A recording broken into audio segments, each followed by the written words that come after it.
welcome back to Kids Club. This is Laura. I wish I could be there with all of you today. You might have noticed that we started the year off with a football theme, and our phrase of the month is, do you not know that in a race all the runners run, but only one gets the prize? Run in such a way as to get the prize. Paul is telling us we should be constantly running towards that prize of Jesus, and that's what we want for each of you too this year. Let's take a look at a few NFL players you may recognize who are also living their lives for Jesus.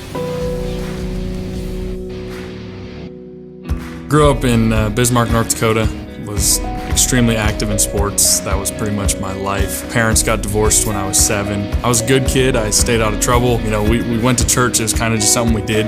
It's kind of something we checked the boxes, so to speak. And I thought I was right with God because I was a good kid. I listened to what my dad said. I didn't want to get in trouble, didn't want to miss sports, kind of all those things, all those factors in my mind made me think I'm good. And then I go to college, and at that point it's, okay, you're no longer in your parents' house. It's time to grow up, make your own decisions. I remember one of our first practices, it was a senior quarterback at the time named Dante Perez. He ends up asking me, hey man, you ever read the Bible? It was our first practice. I just got done learning about two-jet protection and what the X has on the certain plays and all these things. My head's spinning, and he wants to talk about the Bible, and I'm kind of taken aback. At the same time though, I was like, here it is, because I knew God was kind of moving. And from that moment on, him and I started talking. He was a mentor to me. We read the entire New Testament and met up, at least once a week and talked through the Word. And it just came to life to me. It was really eye-opening to me. I always said I was a believer in Jesus, but I didn't really know what he did for me. I thought it was all about what I could do for him.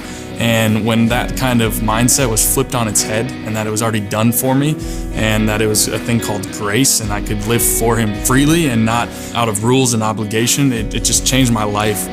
Because of how much he loves me, he was willing to allow his son to go through the agony of dying on that cross. And I think that is when the peace just rushes over me, and I think, all right, God, there's so much more at play than the X's and O's of football, than the highs and lows of wins and losses, and that gives me peace.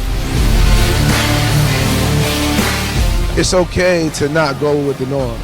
It's okay to not be a follower. It's okay to lead differently. It's okay to love the Lord and be proud about it and not want to hide it because everybody else is doing something else. Everyone knows the NFL is not sturdy. You're not guaranteed a job the next week, but having a solid foundation that no matter what, that you're going to be taken care of, whether you have a job or not tomorrow, it's just a reassurance and satisfaction that you can go have peace in your life and joy no matter what happens. I mean, my faith is everything to me. It's taken me, from dark places in life to here and to be able to be a witness. On one of the biggest stages in all of sports means a lot to me. With the same motivation that you have to, whether it's to gain freedom, to gain wealth, to gain whatever that's out there.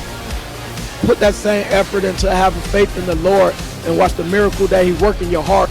The number one thing I try to do when I'm trying to activate my faith is prayer. Sometimes you got to ask the Lord to help me with this faith, help me with my unbelief. I believe wholeheartedly that without God, none of this is possible. So my faith is literally the driving force that pushes me. This year, our chaplain has challenged us to be glory reflectors. So obviously, the Super Bowl, there's going to be a lot of glory passed on. Whether it's, different players or, go with this, go with that. But at the end of the day, the real champion is Jesus.